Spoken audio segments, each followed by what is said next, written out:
Switzerland की chocolate पसंद है या फिर आप स्विस वॉच के शौकीन हैं तो जल्द ही आपको ये बेहद सस्ते में भारत में ही मिल सकेंगे। स्विट्जरलैंड से कारोबार और निवेश बढ़ाने के लिए आज से वाणिज्य मंत्री पीयूष गोयल का अहम दौरा शुरू हो गया है। इससे जुड़ी हर खबर आप तक पहुंचाने के लिए हमारे सहयोगी लक्ष्मण रॉय पहुंच गए हैं स्विट्जरलैंड, जो हमें बता रहे हैं कि अगले 4 दिन क्यों अहम होने वाले हैं।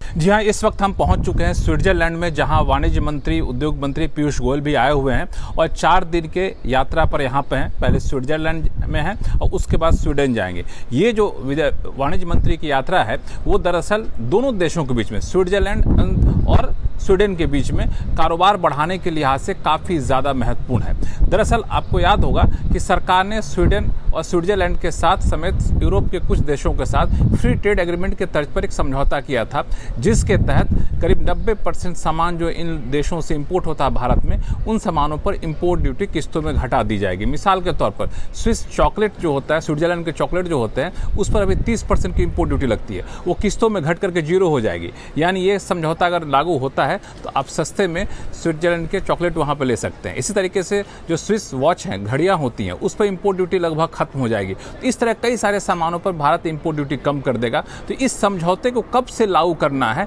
इस पर एक सहमति बनने के आसार है वाणिज्य मंत्री के इस दौरे के दौरान। इस दौरान कई सारे उद्योगपतियों के साथ मुलाकात करने वाले हैं पीयूष गोयल। साथ ही साथ इंडस्ट्री फोरम की बैठक होने वाली है, उसमें हिस्सा लेंगे। उसके बाद स्वीडन जाएंगे, वहाँ भी उद्योगपतियों के साथ मुलाकात होगी, ग्लोबल सीईओ के साथ मुलाकात होगी और फोकस इस बात पर है कि कैसे ज़्यादा से ज़्यादा निवेश भारत में लाया जाए। और जिस ट्रेड एग्रीमेंट की बात मैंने की, उसके तहत ये वादा किया गया है कि जिस दिन से ट्रेड एग्रीमेंट लागू होगा उस दिन से लेकर के $100 बिलियन का निवेश यहाँ पे किया जाएगा अगले 15 सालों में। तो ये निवेश के लिहाज से भी काफ़ी महत्वपूर्ण दौरा माना जा रहा है। तो मुझे लगता है कि इस दौरे के बाद ये तस्वीर काफ़ी हद तक क्लियर हो पाएगी, किस तरह की कंपनियाँ किस तरह सेक्टर में भारत में दिलचस्पी दिखा रही हैं और कितना ज़्यादा निवेश करने वाली हैं। स्टारलिंक को भारत में लाइसेंस